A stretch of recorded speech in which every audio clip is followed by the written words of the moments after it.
बेटा last lecture में अपन ने यहाँ तक देख लिया था, पूरा कुछ टेक्निकल मिस्टेक आ गया था, तो इस एएमयू की जगह ये चीज लिख सकता हूँ। अब मैंने यहाँ क्या बोला,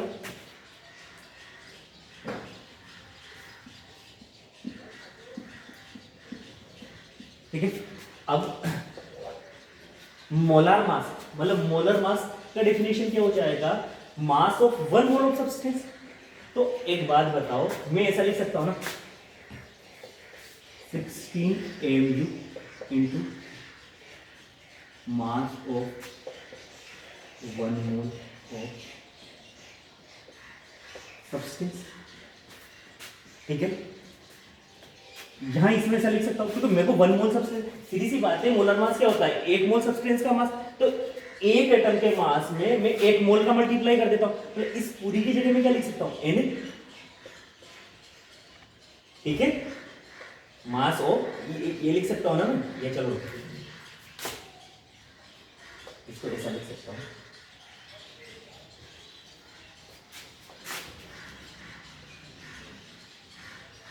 मास of one oxygen atom, mass of one oxygen atom into N, सीधी सी बात है ना। और वन एटम का मास कितना, 16, समझ आ रहा होगा आप लोगों को। इसके बाद ध्यान से लिख सकता हूं, mass of one sulphur atom into N, ठीक है बेटा। बहुत इंपॉर्टेंट है ना, वो ध्यान से समझना पड़ेगा, वीडियो को 3-4 बार देखना पड़ेगा, एक बार में समझ में नहीं आ सकता है, ठीक है। इसके बाद इसकी बात करूं तो mass of one nitrogen atom,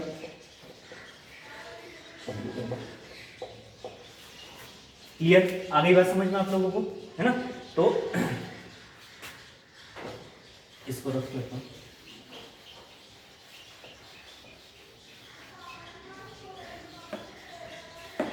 अब एक बात बताओ, मास of one oxygen atom, mass of one sulphur atom, mass of one nitrogen atom कितना होता है, 16 AMU, 32 AMU, ये 14 AMU, ठीक है। तो आप ऐसा करिएगा कि इसी टेबल को कंटिन्यू कर लीजिएगा, ठीक है। उस साइड में अगर आप लोगों के पास जगह हो या नीचे डबल से इसको मोलार मास जो है वो अलग से डाल देना आपको, है ना।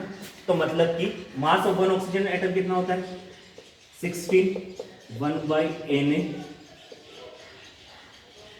ग्राम इंटू एन, समझ रहे हो ना।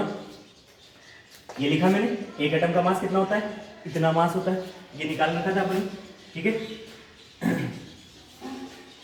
यहां कितना हो जाएगा, सल्फर वाली बात है, 32 into 1/Na gram into Na, क्योंकि Na तो ऑलरेडी है ना, क्योंकि इस एक एटम में अगर इसका मल्टीप्लाई कर दोगे तो एक मोल का निकल जाएगा, क्लियर, समझ रहे हो आई थिंक आप लोग। और यहां कितना आ जाएगा,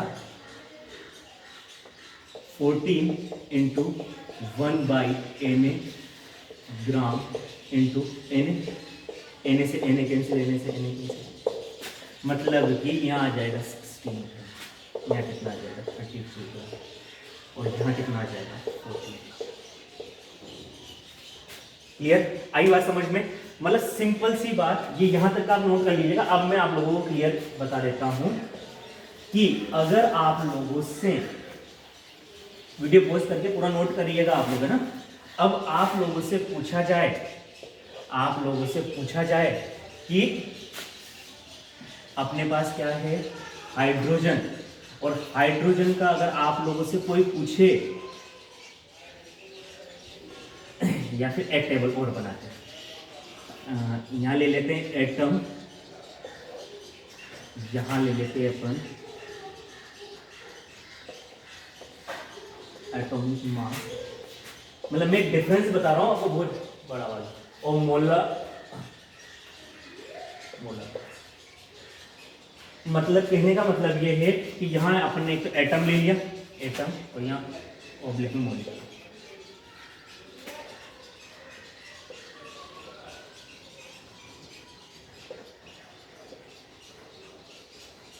बेटा यहाँ जो हिंदी वालों को लिखा था वो सिंपल सा लिखा था, मास ऑफ वन सल्फर एटम, मतलब कि सल्फर के एक परमाणु का द्रव्यमान। यहाँ पर लिखा था ऑक्सीजन के एक परमाणु का द्रव्यमान, सल्फर के एक परमाणु का द्रव्यमान और नाइट्रोजन के एक परमाणु का द्रव्यमान। हिंदी वाले इस टेबल में क्या लिखोगे?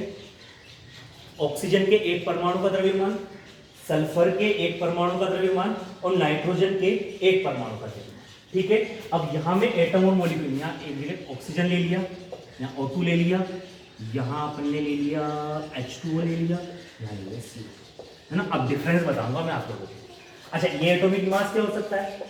अगर एटम रहे तो क्या बोलेंगे? ग्राम एटॉमिक मास, समझ रहे हो। और अगर इधर अगर मॉलिक्यूल रहे तो मोलार मास को क्या बोल देंगे? Molecular mass, gram molecular mass क्या बोलेंगे?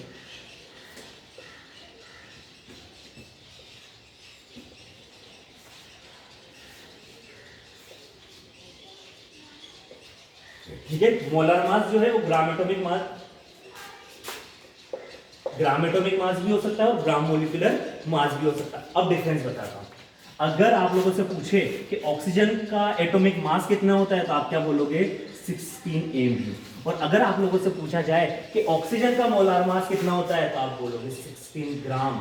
इतना डिफरेंस होता है बेटा ग्राम में और एमयू में। अगर आप लोगों से पूछा जाए O2 का एटॉमिक मास और यहाँ ऑब्लिक मोलिकुलर मास,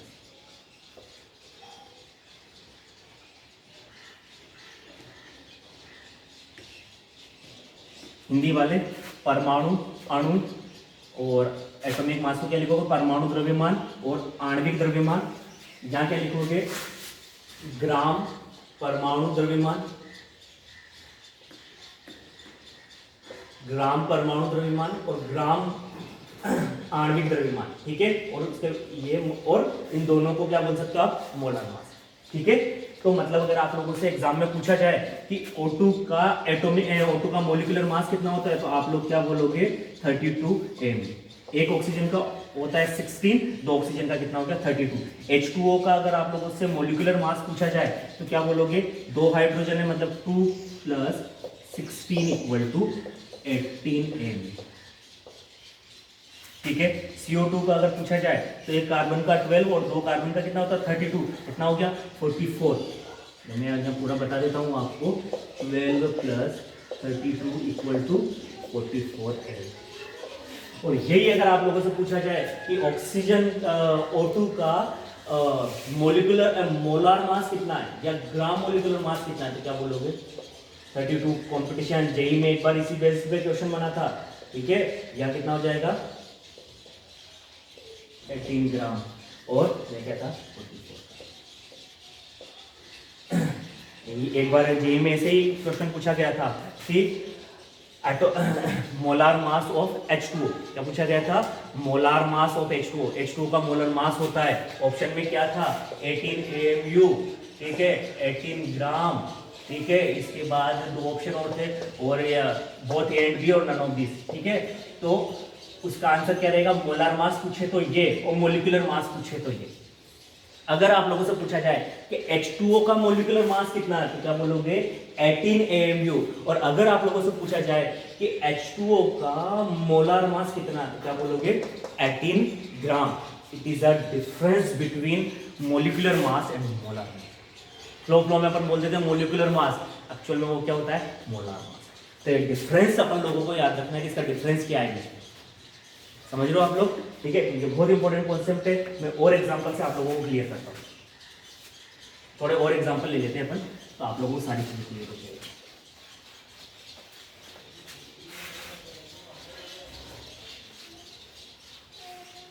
अब मोलार मास में क्या? एटम रहे तो ग्राम एटॉमिक मास और मॉलिक्यूल रहे तो ग्राम मोलिकुलर मास। मतलब मोलार मास दोनों चीजें के लिए क्लियर। मतलब अगर आप गिवन मास को ग्राम में कन्वर्ट कर देते हो, अगर आप गिवन मास को ग्राम में कन्वर्ट कर देते हो, that means molar mass.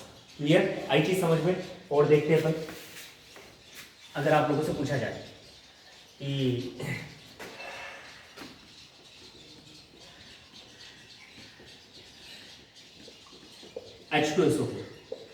H2SO4 का मोलिकुलर मास कितना? ठीक है,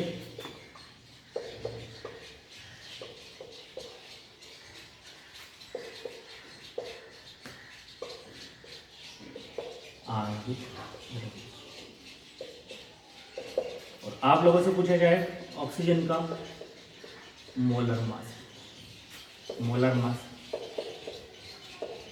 मोलर द्रव्यमान। तो सिंपल सा क्या है, सिंपल सा मैं यह बता देता हूँ। हाइड्रोजन का मैंने आप लोगों को पहले ही बोल दिया था, फर्स्ट क्लास में बोला था पीरियोडिक टेबल प्रिपेयर करना है।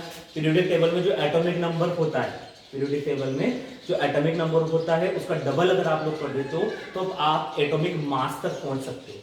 आवर्त सारणी में अगर आप परमाणु क्रमांक को डबल कर देते हो तो परमाणु द्रव्यमान तक पहुंच सकते हो। तो यहाँ H2SO4 में हाइड्रोजन कितने, 2, एक हाइड्रोजन का मास 1, सल्फर कितना 1, सल्फर का मास 32, प्लस ऑक्सीजन कितने 4, एक ऑक्सीजन का 16, टोटली कितना आ जाएगा 9। मतलब आप लोगों से मॉलिक्यूलर मास पूछा जाए तो 98 MU, ठीक है, और मॉलिक्यूलर मास पूछा जाए तो 98। सिंपल सी बात है, मोलार मास में ग्राम लगा देना और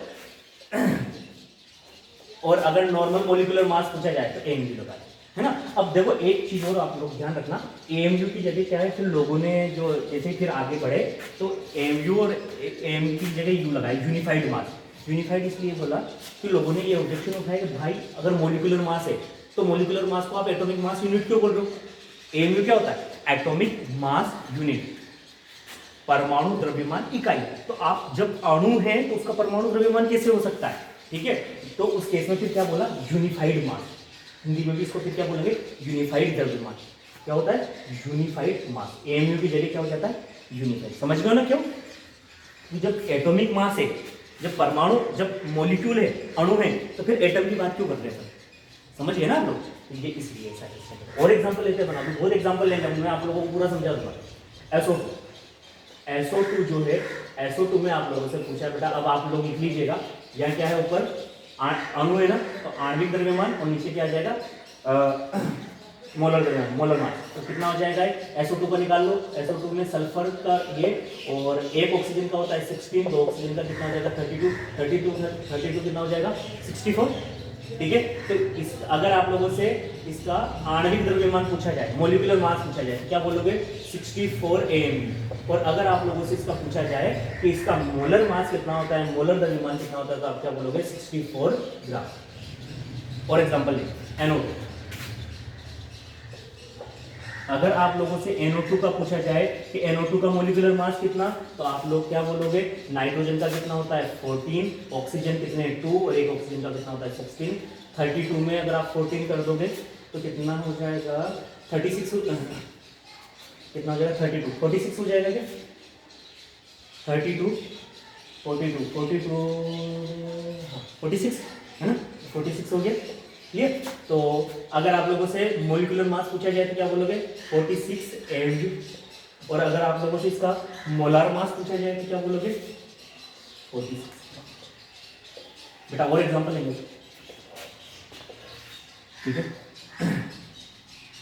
सोडियम, अगर इसका आप लोगों से, अच्छा AMU की जगह क्या, U, AMU की जगह क्या लगा दोगे U, ठीक है। ये ध्यान रखना, आप लोगों से पूछ सकता है, अगर आप पूछे कि यार AMU और U में क्या डिफरेंस है, एक बार मेरे से इंटरव्यू में पूछ लिया गया है, तो आप लोगों को वहाँ डिफरेंस याद रहना चाहिए, AMU क्या, एटॉमिक मास, और एटॉमिक मास और U में क्या डिफरेंस है, तो कि भाई मॉलिक्यूलर मास को के पीछे भी अपन कहेंगे, मॉलिक्यूलर मास के पीछे, आणविक द्रव्यमान के पीछे भी अपन AMU लगाते हैं, और AMU को तो क्या बोलते हैं, एटॉमिक मास।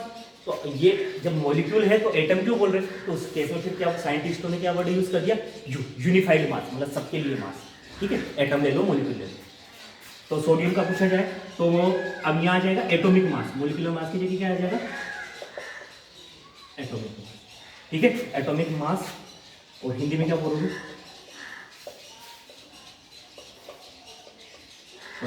परमाणु, ठीक है। एटॉमिक मास कितना आ जाएगा, सोडियम का एटॉमिक नंबर होता है 11 और मास होता है 23, तो 23 AMU, या यूं नहीं भी लिखोगे तो भी चलेगा। और मोलर मास पूछा जाए, मोलर मास,